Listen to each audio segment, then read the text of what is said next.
അല്ല ഞാൻ അങ്ങനെ അച്ഛനൊന്നും പറയാൻ പോയില്ല. അച്ഛൻ എന്താ പറഞ്ഞേ, എന്തെങ്കിലും അച്ഛൻ ഇതൊന്നും മൈൻഡ് ചെയ്യുന്ന ഒരാളല്ല പൊതുവെ. അറിയാലോ. ആ സമയത്തൊക്കെ ഞങ്ങളിട്ടിട്ടൊക്കെ ആൾക്കാർ റോട്ടിൽ കൂടെ പോകുമ്പോൾ ആ കൊലയാളിയുടെ മോള് പോണു, അങ്ങനെ പോണു, ഇങ്ങനെ പോണു. ഇതൊക്കെ കേട്ട് വളർന്ന ആൾക്കാരാണ് ഞങ്ങൾ. അതിൽ കൂടുതലൊന്നും സങ്കടം ആർക്കും, ഞാൻ പറഞ്ഞില്ലേ, എൻ്റെ കല്യാണം മാർച്ച് 25-ാം തീയതി ആണെങ്കിൽ അച്ഛൻ്റെ കേസിൻ്റെ വിധി വരുന്നത് മാർച്ച് 12-ാണ്. എല്ലാവരും പറഞ്ഞു കല്യാണത്തിന് അച്ഛൻ ഉണ്ടാവില്ല എന്ന്. രാജൻ സമയത്ത് ഒരു പെൺകുട്ടി, ഞാൻ എൻ്റെ സാരി പോലും എടുത്തിരുന്നില്ല അറിയാം അതുവരെ, അച്ഛൻ്റെ വിധി വരുന്നവരെ. ഇതൊക്കെ ഏത് പെൺകുട്ടികൾ സഹിച്ചിട്ടുണ്ടാവും. എന്നോടാണ് എന്നെ അവർ ചീത്ത വിളിക്കുന്നത്. എനിക്കത് കേൾക്കുമ്പോൾ ഞാൻ ഇതിൽ കൂടെ കേട്ടാൽ അതിൽ കൂടെ കളയും ഞാൻ.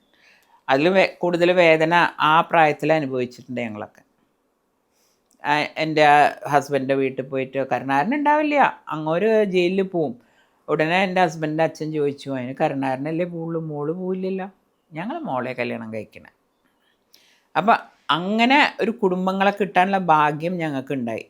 അതുകൊണ്ട് ഇന്നും എനിക്ക് സ്വതന്ത്രമായിട്ട് പ്രവർത്തിക്കാൻ പറ്റുന്നതും എല്ലാം എൻ്റെ ഭർത്താവിൻ്റെ സപ്പോർട്ടുള്ളതാണ്. അല്ലെങ്കിൽ എനിക്ക് എന്തെങ്കിലും ചെയ്യാൻ പറ്റുമോ? എൻ്റെ അടുത്ത് പറയും ഇതൊന്നും മൈൻഡ് ചെയ്യണ്ട, നമ്മളെന്താ നമുക്ക് അറിഞ്ഞൂടെ, പിന്നെ നമ്മളെ അടുത്തറിയുന്ന ആളുകൾക്ക് അറിയാം.